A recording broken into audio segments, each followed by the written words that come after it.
These are basic, these are simple, there is no secret to success. People who are successful in life, they're not geniuses, but many times they avoid stupid mistakes. Many times people ask me, what do winners do differently? My answer is winners form the habit of doing things losers don't like to do. Casual attitude leads to casualty.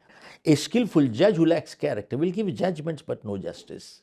A skillful IAS, IPS officer who lacks character will himself become the mafia. Don't we see that every day? And a skillful politician who lacks character will sell his country for money. Show me one country in the world where the majority community feels so insecure as the Hindus feel in India. This country needs a population control policy badly. We have 2% world's water resource, 4% agricultural land, but 20% of the world's population. Corrupt and the cowards can never build a great nation.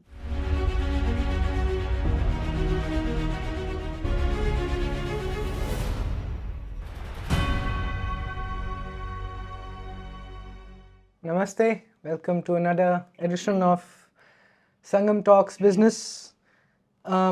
This cup was given to me 20 years back. It says, some people dream of worthy accomplishments while others stay awake and do them. This was at a conference and the person leading the conference was asking questions to the audience and I raised my hand sheepishly, scared. But I must have given, perhaps the right answer, and I got this cup from Mr. Shiv Khera, who's my guest today. Very much. Thank you, sir. So I've kept it for 20 years. Grateful. Thank you.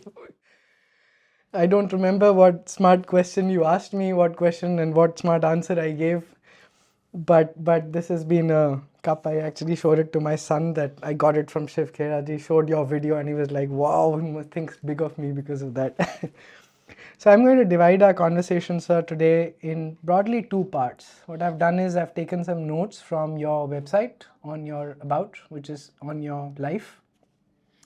And the second part, we'll sort of delve into a little bit of education, perhaps even India's politics. Some of your videos, short clips have broken the internet virally, really, on Gandhi, for example, or being a Gandhian. So I'm going to talk about some of that and perhaps some controversial things. So I really want to start with, your early life, really. You write that I'm a BCom 3rd division, failed my 10th, was a backbencher, troubling frontbencher. Sounds exactly like me. I just managed to pass 10th. I was almost thrown out of school. But please tell us a little bit about, you were not good at studies. Not at all, is it? No interest in studies. Not really. So people always say that, unless you're good at studies, आगे कुछ नहीं हो सकता जीवन में. What is your opinion about this? There's a little saying, the front benchers have all the answers. The backbenchers know how to handle life. Nice. There's a little difference here. But no, I never read a book during my school days. I was reading only comics at that time, and that's about it, till I got married. And of course, I don't want to get into my personal life because it's been covered many times. But we had coal mines, they got nationalized. We came on the street. I left India and started life with a bucket in my hand, washing cars gradually. And then got into selling life insurance totally by accident, which in my opinion was the best thing that ever happened to me in my life. And the reason why I say that is it taught me some major lessons that, see, problem is a sign of life because I was going through problems. Problem is a sign of life. And so long as we are alive, we shall have problems. The day we don't have problems, we'd be dead. Yeah. And the only people who don't have problems are the people in the cemetery or the burial grounds. They're dead, they have no problem. Question is, do we want to get there? That's my point. But bottom line is, after joining life insurance, within 90 days, my manager called to fire me for non-performance. And that's the time I attended a program by Dr. Norman Vincent Peale, who wrote the book Power of Positive Thinking. And that was a turning point in my life. And he gave a prayer that day which said, God grant me the serenity to accept the things that I cannot change, and courage to change the things that I can, and wisdom to know the difference what I can and what I cannot. If you analyze this little prayer, God grant me the serenity to accept the things that I cannot change. Question is, can we change everything in this world to suit ourselves? Answer is no. Can we mold and manipulate things the way we want it? Answer is no. Many things are beyond, such as I didn't choose my parents, I didn't choose where I was going to be born, and so on. And some things, Nationalization of coal mines, all beyond us. But then the next part came in is, many times we keep fighting the things that we just cannot change. If this is my height and color of my skin, there's nothing I can do about it. And some people are born deformed. And sometimes bad things happen to good people for no fault of their own. What wrong did they do? And when we fight such things, we become paralyzed, we become unproductive. And it says, accept it graciously, not grudgingly. And if I can change, then give me the courage to do it, and wisdom to know what I can and what I cannot. So when I wrote my new book, You Can Achieve More, see, I took this thought 2 steps forward, and I wrote in that life is full of choices and life is full of compromises. Seems like a contradiction, but not really. See, how is life full of choices? If I ill treat you, I've chosen to be ill treated, haven't I? If I treat you with discourtesy, I've chosen to be treated with discourtesy, haven't I? If I light up a cigarette, I've chosen to invite cancer, haven't I? If I drink and drive, chosen to invite an accident, haven't I? And if I exercise, I've chosen to invite good health. And if I tell lies, I've chosen to lose my credibility, haven't I? So we need to understand life is full of choices. Now, and question is, we are all free to the point of choice. But after we make our choices, the choice controls the chooser, we have no more choice. It's all over. How is life full of compromises? As somebody said, in life, we cannot choose the cards that are dealt to us, but what we can choose is how we play the game. And that's really what we're talking about. Now, many times, especially the press people ask me, Mr. Khera, people who are successful, don't they make mistakes? And people who fail, don't they do positive things in life? So my answer is that people who are successful, they do make mistakes. But remember, making a mistake once in a while does not bring failure. Repeating the same mistake again and again is what brings failure. And similarly, doing something positive once in a while doesn't bring success. Repeating the same positive behavior again and again is what brings success. Now, after going through this program by Dr. Peel in Toronto, I went back to my manager and I said, Joe, give me one more shot. Don't fire me. And I said, I make a commitment to you. I won't let you down because of my effort.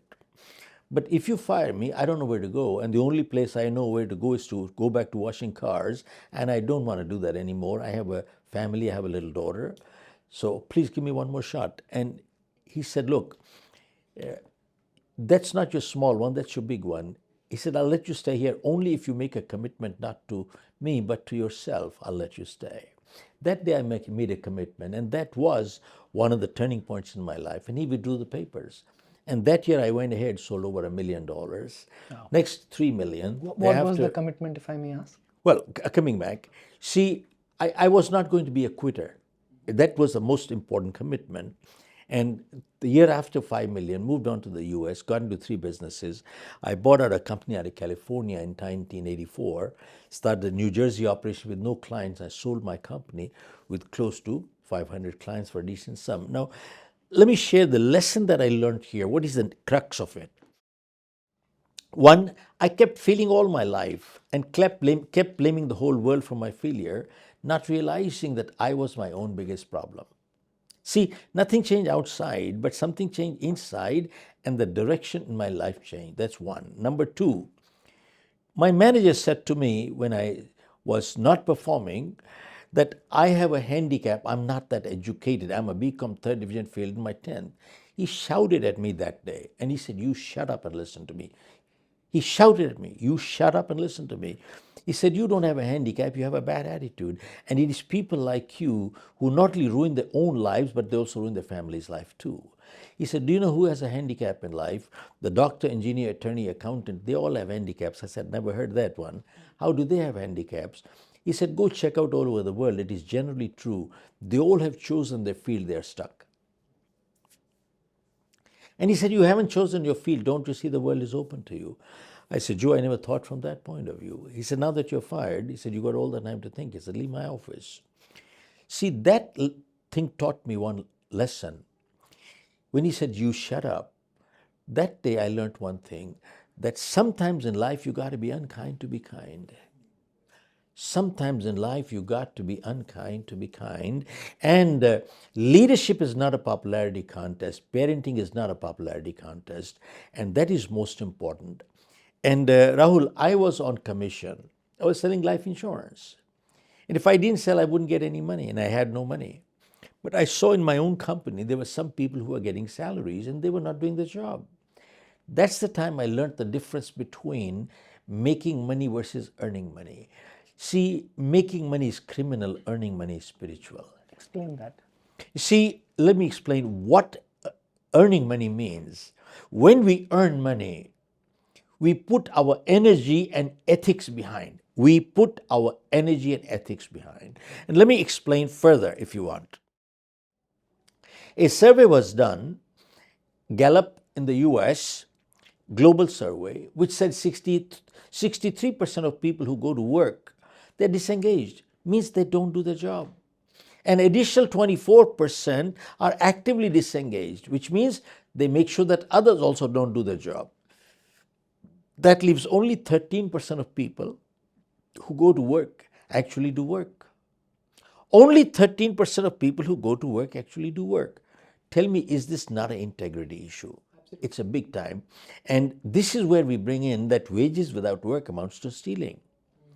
Now, we need to get our basics right. And if you go today, we have many clients in 20 different countries, you find people working in organizations, and you can check on CCTV cameras if you want to. See, but that only shows that there is distrust somewhere. Why do you put CCTV cameras everywhere? Or Because even those thumb things when you come there's in. There's a distrust somewhere. Yes. That's why you do that. But you go check out, you'll find out that when the boss or supervisor is in the office, people behave differently. When they are not, they behave differently. Tell me, why is that? Is this not an integrity issue? And there are many people who go to work and they say, I go do my job, come back. I go do my job, come back. I see many things wrong happening. I don't want to get involved. I don't want to disturb anything right here. So I leave it alone. They see wrong happening and they shut up. Why is that? You know the reason why they do it? Because when they do wrong, they expect others to shut up also. This is what it is. Now, is this not an integrity again issue? And then the same survey said one more thing, that with social media the way it is, today during working hours, people spend 2, 3, even 4 hours on the personal social media. Question is that what we're getting paid for? Yeah, absolutely. Is that when somebody steals your wallet, what do you call that person? A thief. And when we do all such things, what are we? No different. This is where we come to understand making money versus earning money. And sadly today, most people want to make money, very few want to earn it. Very few people will be able to take that so harshly. But you go, we're in Connaught Place. You go downstairs near the chai wala, morning, evening, afternoon. I wonder, when are these people working? They're there all the time having mungfali and chai, roaming around, taking a walk after, 2, 3 times a day. It's abhorring, honestly. Rahul, let me clarify something. Yeah. Somebody said, well, if you want to be successful in life, since you mentioned about the chai wala and this wala, all this, somebody said, well, if you want to be successful, just see what the masses are doing, do the opposite, you'll be successful. Because masses have never been. Masses have never been. So do the opposite. Look, even in the stock market, what's the best time to buy? When the whole world is selling. What is the best time to sell? When the world is buying. So that's where but people do the opposite. So, but it takes a lot of guts and courage to do it that way. We had clients, we had 2 other businesses, and I had a client who was a big crash in the stock market in the US, the guy called me right that day. He says, Shiv, I want to put in $250,000 right now. I said, why? The market is down, he said. And it'll come back. I know that. And he put in and he made me lock the price at the mutual fund, which we locked at that time. And he made a good amount of $500,000 with that, right? That Same thing one with day. COVID. I mean, people made windfall profits. People who invested, like Rakesh Jhunjhunwala, who invested during the COVID crash. You know, That's negative right. 40%. But then that statement holds true. Yes, so nice. So true. Absolutely. And you know something? These are basic, these are simple. There is no secret to success. There is no secret. People keep talking, what's the secret? What's the secret? There is no secret. You know something? People who are successful in life, they're not geniuses, but many times they avoid stupid mistakes. I repeat, this is important. People who hit big numbers or success in life, they're not geniuses, but many times they avoid stupid mistakes. So we need to understand where we are. And like you say, winners don't do different things, they do things differently. Right. Yeah. So it's, I guess, do the opposite of what the world is doing. No, that is a different statement. Let me share with you. Many times people ask me, what do winners do differently? My answer is, winners form the habit of doing things losers don't like to do. And what are the things losers don't like to do? They're the same things winners don't like to do either, but they do it anyway. See, losers don't like to get up in the morning. Winners don't like to get up in the morning either, but they get up anyway.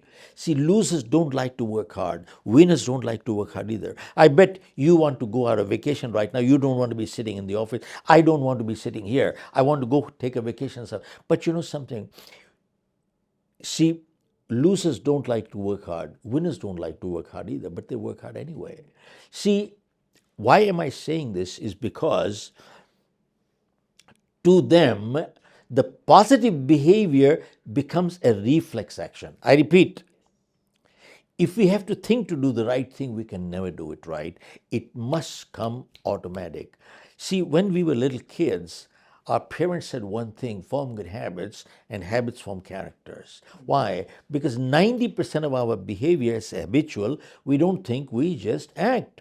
And if we have positive habits, we are a positive character. If we have negative habits, we are a negative character.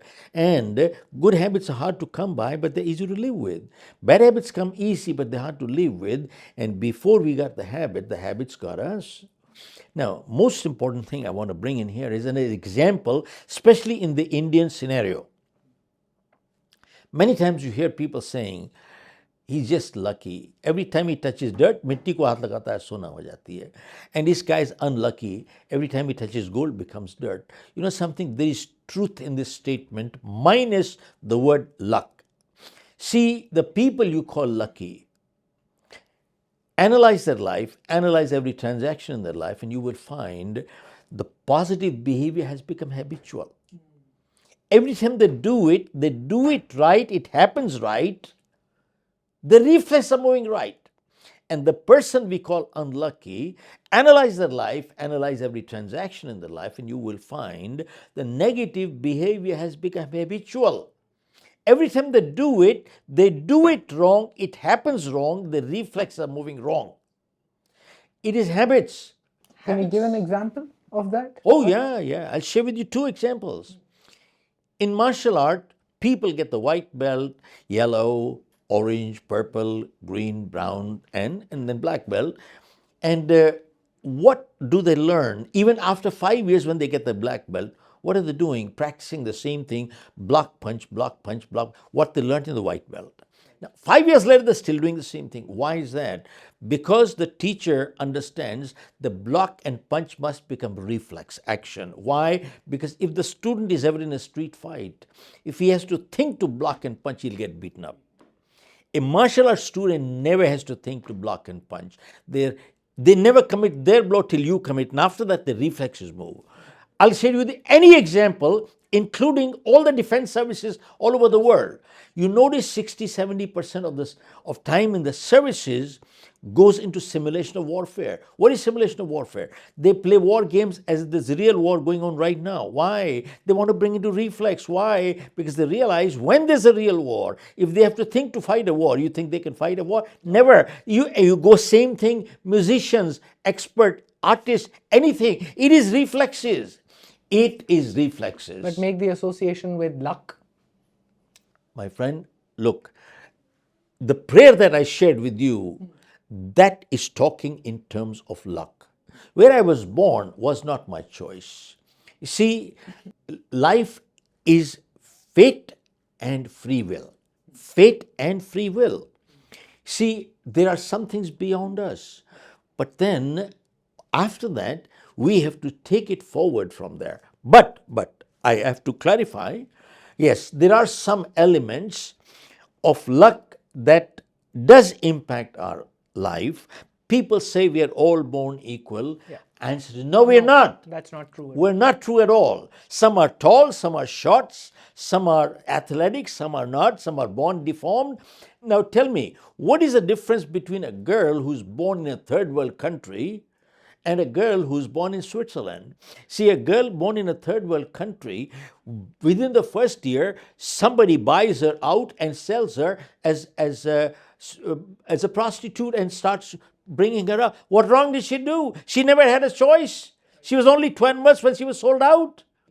But a girl born in Switzerland, she's born in everything right. She's got all the schooling, all good health care. She decides her life, her education, her marriage, and she lives a good life. What's wrong? No, I understand that. We understand that. But at the same time, there are enough stories where people have turned a negative into a positive. Now, turning that is difficult. It's not easy. Because when you get a head start in life, you go ahead much faster, provided you got the right values. But then the point is that that was beyond control. Now I have to make a choice. Can I make a choice? Should I make a choice? Answer is do the best we can. Correct. And or keep playing victimhood for the rest of your that's life right. and make We can't nothing out of it. remain playing as a victim for the rest of our lives. We have to move on at some point of time. And that's really what it comes down to. Now, this also brings me a point. Cicero said something 2,000 years ago. He said everything in life falls into two categories. Either we can do something about something, or we can do nothing about something. If we can do something about something, why worry? But if we can do nothing about something, then why worry? So either ways, that is not a solution to us. We have to move on. And sadly, when we go through such situations, though it's easier to talk, don't get me wrong, but much difficult to do. You look at a guy who does not have the meal for next meal in the evening. What do you expect this guy to do? And he says, maintain a positive attitude. He has 2 kids, nothing to eat in the evening. What does he do? There are people with abject poverty. They don't know where the next meal is going to come from. What do? They are selling drugs. They are prostituting themselves. What is it? Probably you and I would do the same thing. Probably you and I would do the same thing. See, as somebody said, there are no principles on empty stomach. And we hear so many politicians and bureaucrats talking, values. Their stomachs are bloody full. And their bank balances are bloody full. Yeah. And most of them are taken from corrupt and ill-gotten wealth. Anyway, ill-gotten wealth. I wish they had worked hard to get all that money, which they haven't. So we need to understand, but very important thing is, Rahul, it comes back, I was addressing a group of 1,000 doctors and one of the senior person from Niti Aayog was also there, and he was talking about our GDP is going up, this is going up, and we are investing the word, so many lakh crores into our skill development and so on. So they handed me the mic, I was the next speaker, so I acknowledged the word that, yeah, GDP and all those things are important. But my point is that talking of skill development, organizations and countries are not built on skills, but they are built on character. See, you have a skillful doctor who lacks character will do useless surgeries, useless procedures. To them, a sick person is not a patient, but a target. Two, do you know what is the third biggest cause of death in the US? Medical negligence.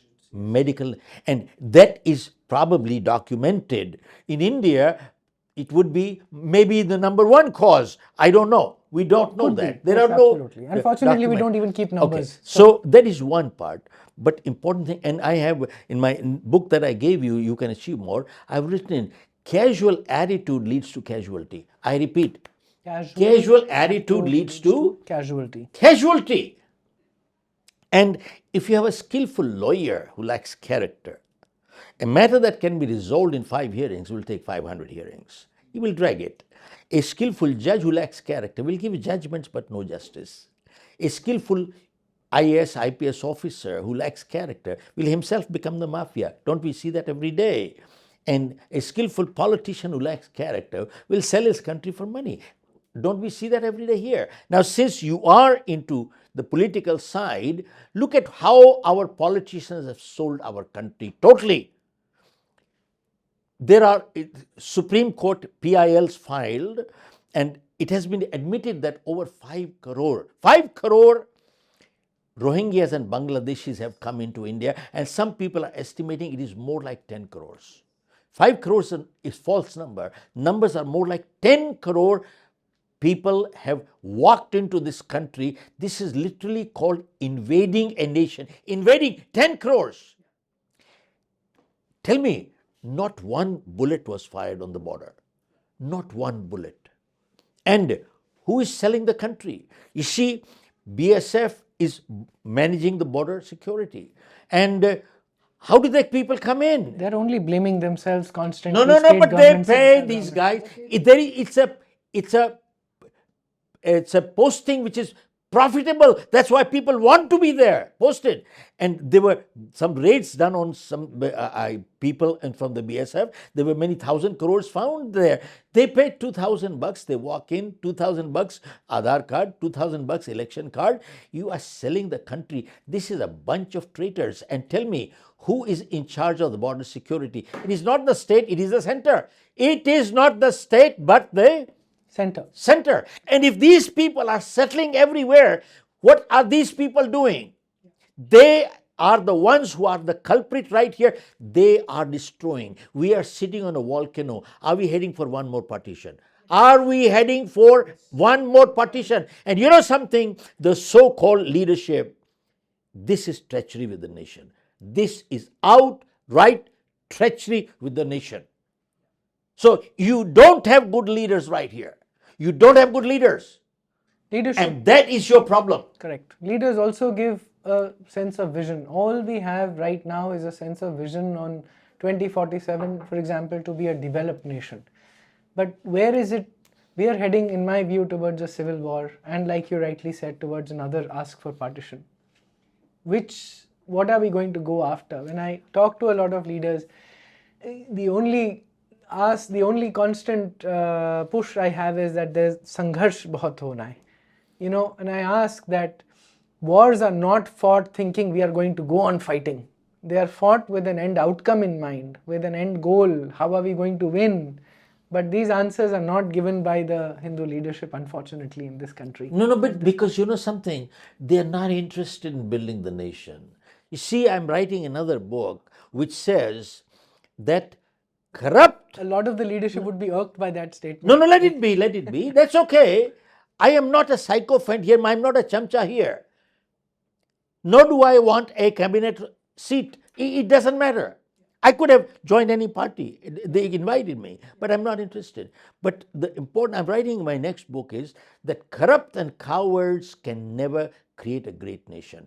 corrupt and cowards can never create a great nation. And they keep talking rubbish that our GDP is going up. But what about the per capita GDP? Per capita is one of the lowest in the world, even below Pakistan and below Bangladesh, per capita. 80 crore people are being given meals every day. That means they are poor. 80 crore people. They are poor. You can say what you want, they are above poverty line, above this line, middle class. It is all rubbish. You can change your benchmarks and change your statistics. But the fact is that you are giving these meals to 80 crore people. That means they can't afford it. Yeah. So this is all what they're talking. And you talk of high unemployment in India today. High unemployment in India. There are companies who are looking to come, but companies who came here and left. POSCO from South Korea is one example. They came into India 2005, to set up the biggest steel plant in the world, biggest steel plant, $12 billion investment here. But they exited 2017. They said we can't deal with the bureaucracy. They 12 billion. So they're talking of unemployment. Who's created unemployment? 12 years it takes them to settle and get these matters resolved. You know something? This is treachery with the nation. This is outright, I'm using the word treachery. This is actually terrorizing your citizen. Terrorizing is the word. Terrorizing is the word. See, our leadership is actually terrorizing our own citizens. Why? A foreign investor comes here, they've got a major problem. They don't want to come here. Because if there is a problem, difference or dispute, they have no recourse. They go to court, takes 25 years. 25 years! So means it protects the criminal, penalizes the honest person. This is called treachery with the nation. And all they say, system is bad. No. You are bad. The leader is bad. You know why? They like to keep a messed up system. You know why? Because the corrupt gets away. If the system is good, they'll be picked up. You look at the laws. Isn't it hard to change this? No, not at all. Takes one person to do it properly. That's it. Only one person. And you look at the laws here. See, if somebody murders someone, they are life sentence or death penalty. But you tell me, the people who sell milk every day to 500 houses and they mix chemical in it and they poison urea and they're poisoning them, 500 people they're killing per day. And you know what the penalty for adulteration is? 10,000 rupees or 6 months in jail. This is murder. And this is murder. You tell me, is this a law? What kind of a law is this? There are pesticides that are banned in many parts of the world, but they are giving it here. This is murder. This is outright murder. And they talk of farm reforms and so on. You tell me one thing, what they can do is, they have got GST on urea and a bunch of few other things. Why don't you lift on all ingredients input that goes into farm without GST? Give them that benefit, because they are subject to natural calamities. It rains, sometimes it doesn't rain, so there are uncertainties more in a farming than in a factory. There's a difference here. And I'll share with you one more. Right now, this minute, while you and I are talking, do you know our steel industry has been hit almost 45%? They're talking of increasing employment. We are laying off people. 45%. Why? You know, cheap steel from China is flooded in India. Cheap steel. Damn it, why are you allowing it? Why are you allowing it? You are destroying your own country. Look at Donald Trump. He is looking to throw 18,000 Indians illegal. We have got 9 crore infiltrators. They are invaders. They should be kicked out. And not only that, I asked a IG politician who was in BSF, I said, how come these people can come into the country? And he said, no, Mr. Khera, our borders are very porous. And our borders are such that it's hard to demarcate. Some houses fall half into Bangladesh, half into India. I said, that's your problem? Is that you are IG? Ha! IG. That's your problem? Why don't you give the house 100% to them? No, give the house. Correct. I said, you know something? There are solutions, but you are a traitor. There are solutions. You see, and then he says, I said, how come people walk into the country? Donald Trump is looking to throw 18,000 illegal Indians out. We've got 9 crores. And then he says, but if we use force, it'll become a human right issue. Oh, I said, really? IG? Who made you IG? Point is, 9 crore, 10 crore people have been dislocated in our own country. Is that not a human right issue? You are depriving 9 crore citizens who have the first right on healthcare, education, water, resources, everything. Is that not a human right issue? Who made you an IG? You know something? Bangladesh was formed in 1971. At that time, the entire Pakistan army was prisoners with you. You could have drawn the line wherever you want, and that would have become the border. I said, you know, this is treachery with the nation. You could have drawn the line anywhere, that would have become the nation. And even now what you're seeing, what is happening in Bangladesh? They're chopping heads of Hindus on the street, chopping heads of Hindus on the street. And you are quiet? What a disgrace. What is VHP doing? And no statement, nothing. VHP. And say they are custodians of the Hindu society. Show me one country in the world where the majority community feels so insecure as the Hindus feel in India. There is no country in the world. Majority community feels insecure. And tell me something. There are draconian laws here. Draconian laws. What about the Waqf board? Totally draconian. They can walk in anywhere. Even the Kumbh, they say it belongs to. They can walk into your house. They can walk into your office, Vanna building right here, and say this is Waqf board. And you have no recourse. You have no recourse. And the only place you can go is... And we are filing a Waqf amendment and getting inputs from citizens. It should be bloody terminated. Abrogated. And this has been probably initiated by somebody in the cabinet, I would not name, that include some Hindus into the board of Waqf board. That's all. You know something? They are so intimidated. Dhartan se juda. Okay, guy, either you do it or I will teach you. What is that guy doing? Nothing. And do you know what is happening in West Bengal? People are similar Kashmir-like situation is happening in West Bengal. People are running away from there. This is India. What are we talking? You know something? This is all self-made, all created. And the sad part is that we had a government which was majority government for 10 years, and they could have done all this clear. They could have done all this clear. And they would have won again with a They would have won majority. with a full majority. They have been betrayed. They have been betrayed. And they say, you see, batoge to katoge, batoge to katoge. 100 crore people voted for you, gave the full majority. Why didn't you do it? Why didn't you do it? And they could have done it. Same thing you look at, people are talking of having uniform civil code. No, we don't need a uniform civil code.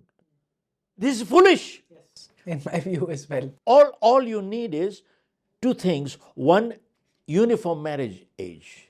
Okay. 18. That's what it is for the majority here. 18. Make it uniform. But for a certain community, it is depending on when the periods and menses start, which could start at age 9, 10, 11. And by the time they're 18, they have 3 kids, 4 kids, or 5 kids. Even in Pakistan, by the way, the marriageable age is 18. And then at the same time, make another law. Don't change everything in you. You don't want UCC because UCC addresses adoption, inheritance, other things. Forget it, leave it alone. Only two things. One, uniform marriageable age. And two, one man, one woman. Stop polygamy.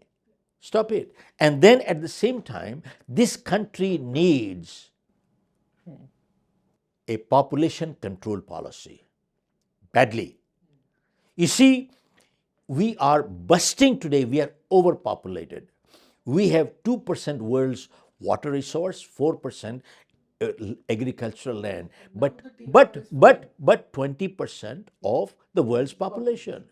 Okay, we need to have a uniform a population control policy that anybody having more than 2 kids, their voting rights should be taken away. Voting rights of the parents ought to be taken away. You have to do it 2 kids. But now the TFR is falling. The Hindu TFR, the total fertility rate is below replacement, which is at 2.1. It is at 1.9. So they have no problem with that. If they have it below, no problem. But if you have more, then you want to control. That's all. So where is this is not a debate. Yes. This is not even a debate. See, everything is just go around, hold your ear from like this, wrap your head around. You're not talking about absolute exact problems which are easy to, you should have the courage to be able to talk about. Not only that, Rahul, but you look at our judicial, they talk of that 50% of the people in the parliament have criminal records. Tell me, if the judiciary had done the job right, could you even get one criminal in the parliament? Answer is no. So who betrayed the nation first? Start thinking about it. And 35% of the seats in the judiciary are lying vacant for the last 10 years. They can't find a judge out of 150, 1.5 billion people. They can't find. This is rubbish, total nonsense, failure of our leadership. It is not the system which is messed up. They created the system. They like to have the system messed up. Why? Because the corrupt cannot be forcaught. More chaos you have, the corrupt can get away. That's what it is. And same thing, can we not resolve these things? Answer is we can. See, look, why should it take 25 years? Why should a case not be disposed of in 1 year? 2 years. And you just look at the case, Kasab, the guy who did the thing, for 10 years, it took 10 years for him, 10 years. And for 10 years, we kept feeding him tandoori chicken and all that stuff. What the heck? 10 years! And even this one case that Nupur Sharma in Udaipur is taken 2.5, 3 years, not decided. It is a clear-cut case. Yeah. This judicial. No. But you know something? Yeah. This is the so-called intellectual. You know something? They need to re-evaluate their patriotism. I'm not kidding. Is this intellect? Answer is no. You know what is missing? Patriotism is missing. How come countries like Japan, who were destroyed, Germany, totally destroyed, came back way ahead. Then South Korea, look at where they are. Singapore, Taiwan, and so on. But you know, when you give examples like that, and China, look at China. But you know, when you talk examples like that, most people who do not want to do anything, they only make excuses.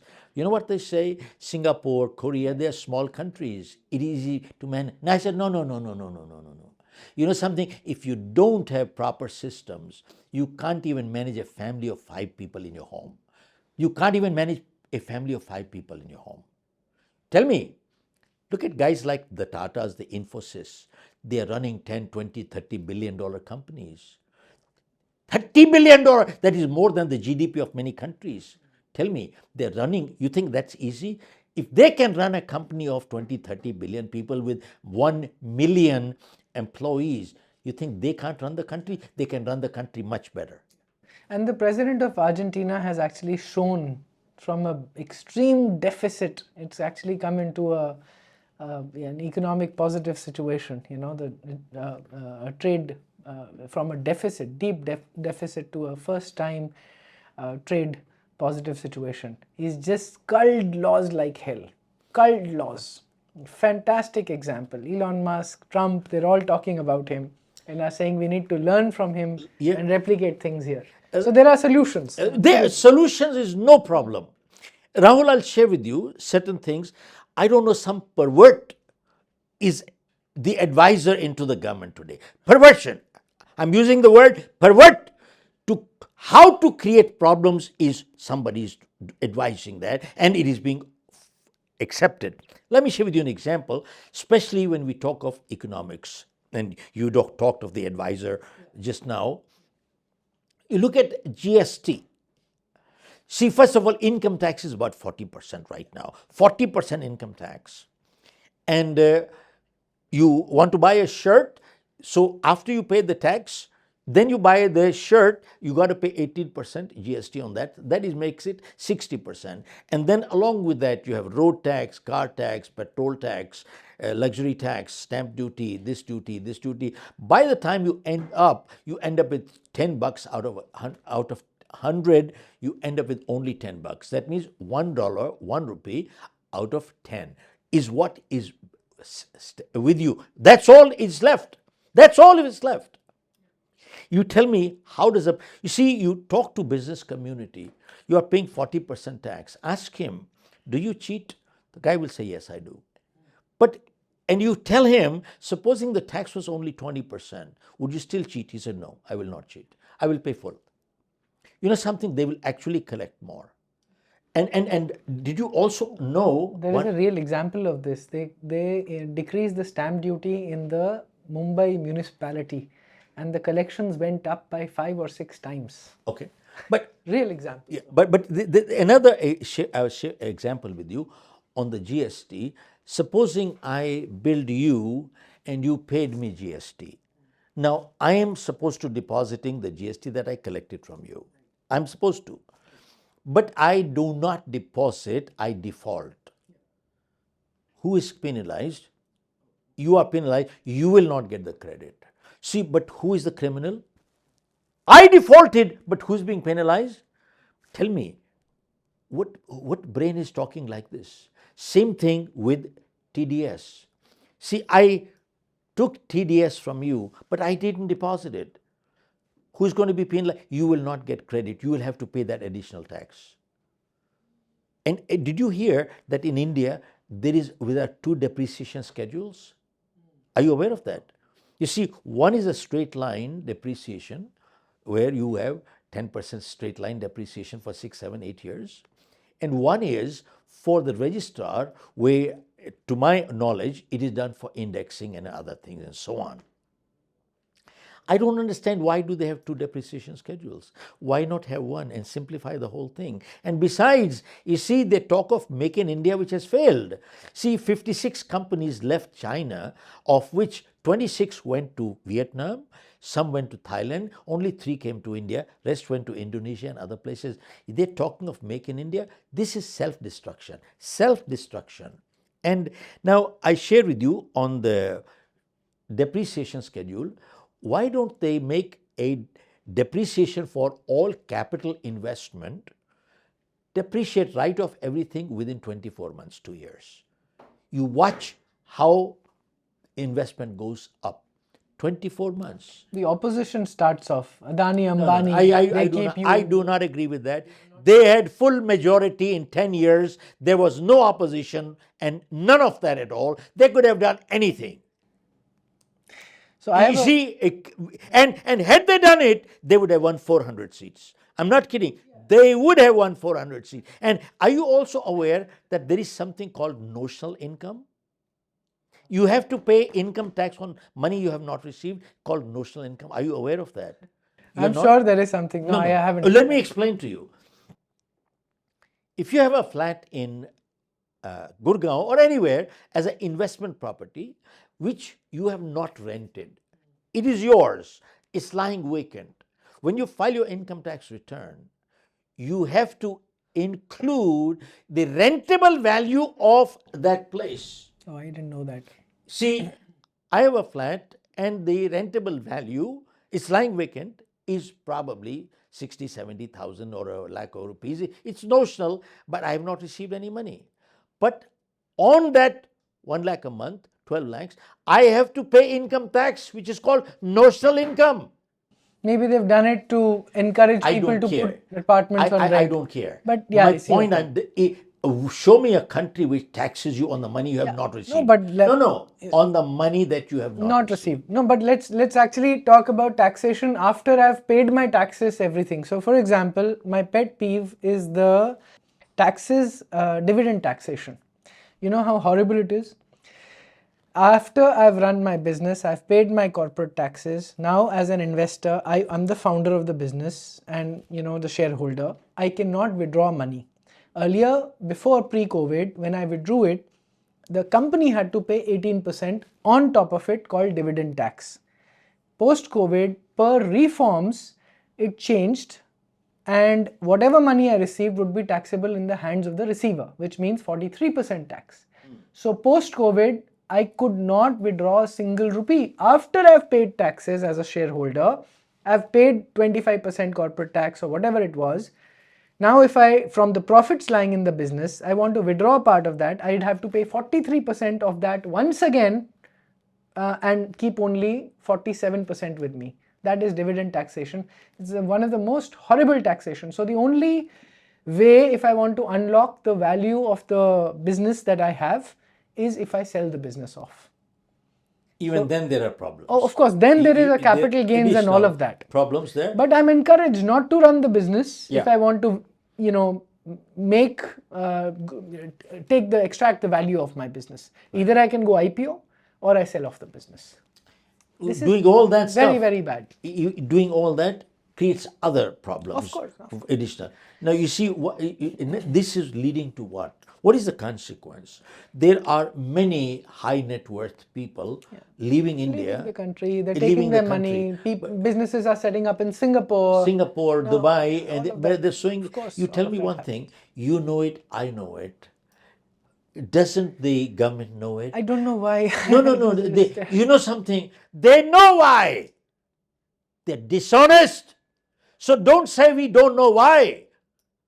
Dishonesty has gone into their blood. Dishonesty. Look at what has happened in Punjab. They've destroyed. You see, you don't see a Sardar in Punjab anymore. They've all gone to Australia, Canada, and whatever is left, 70% is on drugs. At least was. And we're now being converted to Christianity by Prophet Bajinder. Yeah, but the point is that you tell me 70% of the youth is on homegrown drugs, not drugs coming from outside. And this was all in part of the political family who was running the state at that time. Why couldn't, in fact, there's a movie, Urta Punjab, on that.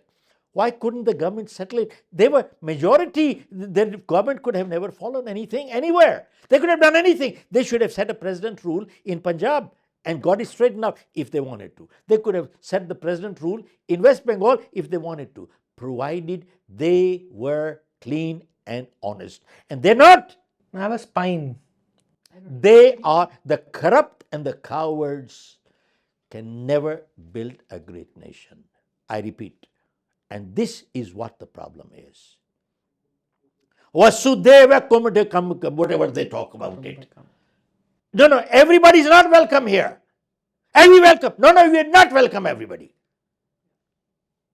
This country belongs to Indians. Yes, and the ancient civilizations, the ancient religions of this, which are born Indian-born religions, traditions, cultures, values. So all religions are not equal. You agree with this? Of course, absolutely, they're not equal. Absolutely. Thank you for saying that. Yeah. So they don't deliver equal outcomes. No, they not don't at deliver all. the And same in fact, values. some are aggressive and oppressive on people who do not believe in their faith. So they say either convert or kill. Convert or kill. That's their philosophy. Convert or kill. Yeah. So it's very clear. It's stupid to say all are same. They're not. I mean, there are so many things that need to be addressed. I'll share with you one more thing. Partap Singh Khera was the chief minister in the undivided Punjab earlier. Okay, his sons were little the same thing. मेरे बाप को नहीं जानते. They became gundas, pick up any girl on the street, pick up isko. So once what happened, Pratap Singh Khera's son saw three girls and they started doing all kinds of rubbish, vulgar things. And these ladies were married to army officers. So one of them called her husband and said, we are being troubled like this. So the husband said, you stay there, I'll take care of it. And the man's name, in fact, you should Google it and put it out. I'm going to put it in my next book now. His name was Colonel Das. He said, stay there. We'll. So he got all his battalions and everything, the soldiers put in the truck, and let's go.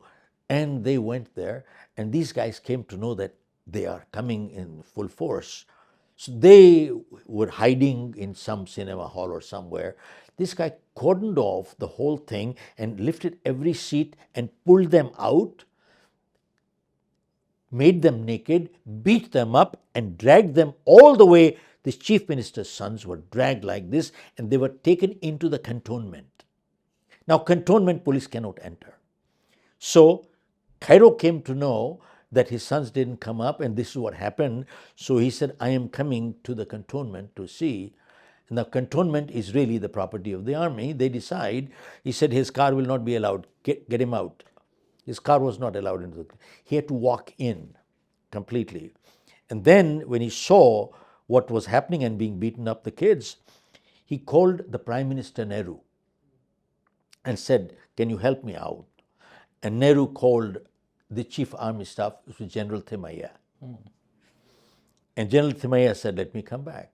So when he found out what happened, what these people were doing, Thimayya called Nehru and said, people, my soldiers, if they cannot protect the respect and dignity of their family, their women and children, they can't protect the respect and dignity of the country. Let them do what they have to do. Shut up, be out. That is a spine, that is courage. You know something? This is important. I'm putting in my next book, which says, corrupt and cowards can never build a great nation. And that is what it is. See, many of our politicians, I would say most of our politicians are great actors. They could beat the Bollywood guys. They are great actors and great liars. And sadly, our judiciary needs to understand what judiciary is all about. They behave intellectual. They've got big egos, you know something, because they keep getting salutes all the time. They're big egos. Bottom line, what are you doing for the country? Takes 50 years to resolve a matter of the Sikh right. 50 years! 50 years! Kashmir, 100 years. Kashmir exodus is not even allowed to be taken to court. Admitted because they say it's too old. But the Sikh rights are much older. They admitted it. What a disgrace. You know something? The problem is right at the foundation, at the root. We talk of patriotism. Sadly, we're missing that. Sadly, we are missing that. And no wonder we have been slaves for 1,000 years. No wonder we have been slaves. And we talk of nonsensical virtues. Nonsensical virtues. Which is talking in terms of forgiveness is magnanimity. I'm writing an article.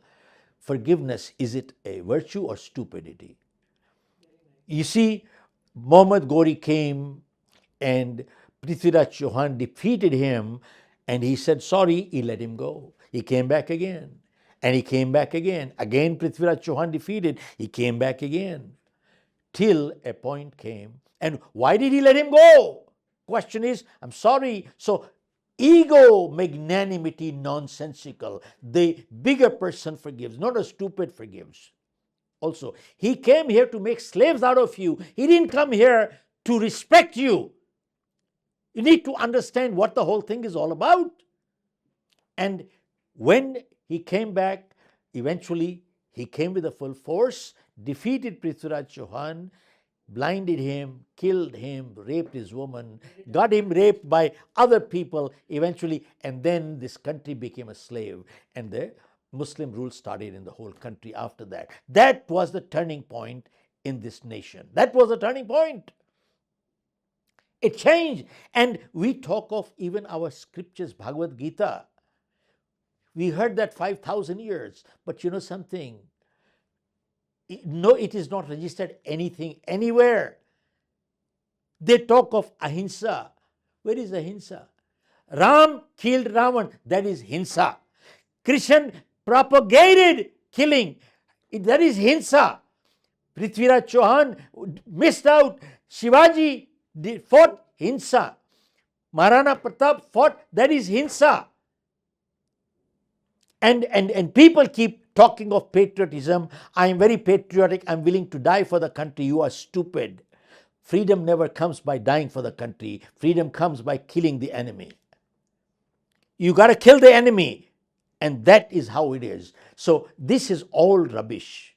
Even Bhagavad Gita, when Kairon was struggling with the wheel, and at that time, Krishna told Arjun, fire, kill him. He said, no, it goes against my principle of bravery to fire at an unarmed person. What did Krishna say? He said, you are foolish. He's not unarmed. He's disarmed. He has been disarmed by your strength. 5 minutes ago, he was firing at you. He was going to kill you. You would have been killed. He's not unarmed. He's disarmed. Kill him. And Arjun killed him. Tell me, what have we learned? Did we say, let's compromise? Did Ram say, let us divide Sita half and half? He said, no, there's no compromise. There is no compromise. There is no compromise. And you see, people talk of tolerance is a good word. No, it's not a good word. Tolerance is not the good word. See, mutual respect is a good word. I and my wife live together not because we can tolerate each other. We live together because we respect each other. The day respect goes, we can't live together. Employers and employees work together long term, not because they can tolerate each other, but they respect each other. The day the respect goes, you can't. Imagine we are building a nation where and you see, people when don't. You're talking tolerance, you know what tolerance means? Postponing the blast. Nothing else. In this country, Imagine we are building a nation with people who just tolerate the Hindus around. It's not a good word in my vocabulary. And so we really need to come down to our basics, the right values. And that's really what it comes down to. And I listen to some of the things that Sai Deepak is doing, or even Ranganathan is doing, and all these guys. I admire these guys. They're talking straight. I like it. They're talking very straight. And show me anything that they are saying which is in anybody who disagrees with them. I want to know, can they question any of the facts? Are they incorrect facts? If they are incorrect, then yes, I understand. But they don't know what they're talking about. They are foolish. They're not giving any straight answers. They don't take a stand. They're cowards. The only thing they keep, in my view, is basically don't rake up things. Just let things go. भाईचारा बनता रहे. वो बनता नहीं है भाईचारा ऐसे. You're sitting on a volcano. मेरे को किसी ने पूछा, supposing you were the prime minister, what would you do? In fact, you have a question also right here. I said, to resolve this country's issues and problems, just give me 60 days and the support of the Indian army, and I'll straighten this country in less than 60 days. I'm not kidding. Just give me the Indian army support. Give me 60 days. This country can be resolved. Problems can be resolved completely. You know something? That's all we need. We have solutions. We need the will. And I wish this message that you and I are talking, if this goes to the PMO, if you can arrange it, please do it. This is important. It is not a difficult job. We need the will to do it. And they say, we will be the Vishwa Guru, Vishwa Guru. And forget the Vishwa Guru, just make sure you don't get destroyed further. Don't get partitioned further. Get every second day there is some problem happening somewhere. Every second day there's some riot going on in this country. With this you become a Vishwa Guru? Come on. Just having your $5 trillion economy doesn't make you. And by the way, even your $5 trillion economy is happening by default. You can talk to your advisors on this. It is also happening by default. You see, there is the increase on GDP, 4 to 5%, 5% is inflation, and 2% is population increase. That is 6% right here. So your GDP that is growing is by default. 5% inflation, 2% is your population growth. The 7% highest GDP growth is by default. This is not growth. This is not growth. And they talk of 6, 7% GDP is going up. You know something? Out of the 7%, 6% is going to only 25 families. Only 1% is going to the public. Is this growth? This is rubbish. Who are the advisors? Who are the advisors? You know something? One thing is, sometimes people said, leader is good, but his advisors are bad. I don't agree with that.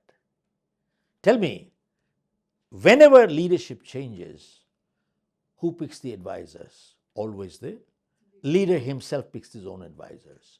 And keep in mind, we do not get advisors in life the kind of people we want. We get advisors the kind of people we are. We don't get friends in life the kind of people we want. We get friends in life the kind of people we are.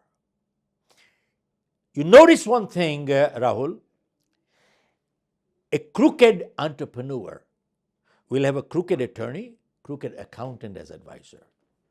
A honest entrepreneur will have an honest attorney, honest accountant as advisor. You know why? Comfort levels. So when you look at this, you need to check what's going on. I very strongly feel, get this message across through your connections and see if it reaches. It will be a service to the nation. It will be a service to the nation. I have filed PIL in the Supreme Court for nota. Nota, and because nota is toothless, I don't want to say anything derogatory. Well, it is derogatory anyway. The nota was introduced on my application initially 10, 15 years ago. But toothless, I mean, what kind of a judgment or judges are sitting there?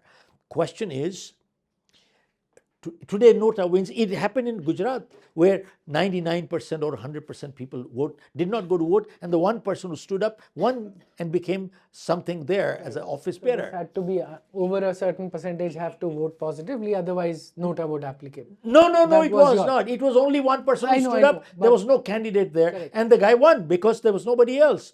That means nobody wanted it. But what we are saying today is, they say we are the largest democracy. No. Are we a good democracy? That's the question. Largest democracy doesn't mean anything. You see, there's a big difference between growth and swelling. Swelling is dangerous, that is cancer. Growth is positive, that is muscular, that is strength. That is called growth. But important thing is that today you have 50-60% people go to vote, cast their ballot. Now, why? Because they say all people have criminal records, or they're not qualified, they're not good. So they abstain many times. So why do they abstain? Who do I go to vote? So they don't want to vote. This is called passive protest. They're protesting in a passive manner. And if you don't go to vote, you're not a good citizen. But then if you go to vote, who do you vote for? Then what do? They either vote for caste, or they vote for religion, or they vote for the weakest criminal. Now the weakest criminal won. He's got power, now he becomes the strongest criminal. Is this called democracy? Is he representing you? Did you want him to win? This is the biggest mockery of democracy. So what we have said is in our petition that Noda ought to be treated as a candidate. If Noda wins, then all these candidates should be disqualified from that constituency for that one election. That was the original idea. Well, it was the idea, but who is going to talk and They've put made it good ruthless. sense into the so-called intellectual? I use the word so-called. Here's something, this is total nonsensical pretense. This is common sense, total common sense. You know something, what is missing is desire. I'll share with you another example. Desire or courage? Both. This is outright. You see, people Courage talk against, of. No, oh, the West will say so and so. Oh, to hell, that is these- none of the thing. All countries. our trading blocks will fall off. Rahul, every country is doing what is in their own country's best interest. It doesn't matter who anybody says, including Israel or anywhere. You can say what you want, but they have to do what they have to do in their own interest, in their own country's interest. And I like Jai Shankar. This guy has many places on interviews that he's spoken where people said, what about this and what about that, what about this and what about that, what about this, what about this? He says, that's your problem, that's your business. I have to do what is in the best interest of my country, and period. Now, you need a PhD to understand this. You need an MBA. You know something, this is common sense. What is missing is the guts, courage. They are dishonest people. Use it. And I had a senior attorney, a friend of mine, and I asked him, I said, is the judiciary honest? Because many judges themselves have said that judiciary is not honest, including Shanti Bhushan, who filed an affidavit that 8 out of 16 chief justices in India are corrupt. He has filed an affidavit. 8 out of 16. And by the way, that petition was put under the rug. They never opened up the whole thing. When he has mentioned the names of 8 chief justices, and he has no contempt of court. He's still there, whatever it is. And that's about it. My point I'm trying to make is, I asked one of the senior lawyers, is the judiciary honest?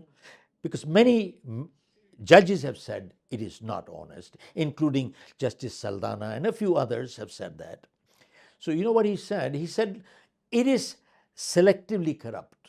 I said, what does that mean? He said, they don't take things from everywhere. They have their own pet people close to them, and only through those people, if it comes, and if the amount is large enough, then they take it. This is called selectively corrupt. I said, you are a lawyer, you got a good terminology. You are a lawyer, you got a good terminology. You know something, but you are not talking straight. That's why you are talking. Why don't you use the word, they are bloody corrupt? They are bloody corrupt. You see, you are talking selectively corrupt. You are a lawyer. That's why you use those words. They are corrupt. This is like, price is right, I'll sell. This is like prostitutes who are catering to different markets. Sad to use those words. Sad to use those words. But that is true. You know something? I will share with you one little example of Lincoln. He came from a poor family. Eventually became a very successful attorney. Once a case came to him, and the man wanted Lincoln to defend him in front of the judge next day. Lincoln said, I'm sorry, I will not do it. Man said, I'm willing to pay your fees. He said, no, fees is not the criteria. Lincoln said, knowing the facts that I do, if I defend you tomorrow in front of the judge, all the time at the back of my mind, I'll keep saying, Lincoln, you are a liar. Lincoln, you are a liar. He said, I can't live with myself. I have a problem, I can't live with myself. And we had lawyers defending Kassab and Yaqub Menon. I have a problem with, I can't live with myself. What was he saying? He said, we sell products, we sell services, we sell our professional time. We don't sell our conscience. And sadly, today you look at the legal profession, it is nothing else but selling the conscience. They are destroying the country. They are so-called educated, so-called educated. They are not. They are destructive to the nation. And what we need is bottom line character building into the nation to see this back. Otherwise, we will have problems. And look, one looks at being optimistic. So that means we have to fight. We don't have to criticize, but we have to fight. That's the answer. There are people who are only out there to criticize. That is not the answer. There are people, when they see such things, wrong things happening, you know what they say? Shiv, I'm so demotivated. I get a message and something wrong happening. I get so demotivated. I tell them, don't send me such message. I said, this is a medical doctor who said that to me. I said, you are behaving like a person who was a smoker who read an article on the ill effects of smoking after they stopped reading. I said, you are that kind of a person. So damn it, that should motivate you. I get demotivated. My day is lost. I said, I don't understand you. So we have to understand what we are doing. Wonderful. Thank you for this conversation. Insightful. It's been But I think lots Rahul, of passion. No, you got me moving today, which happens sometimes. But yeah, you feel strongly enough, it comes that way. Thank you very much. Thank you, sir.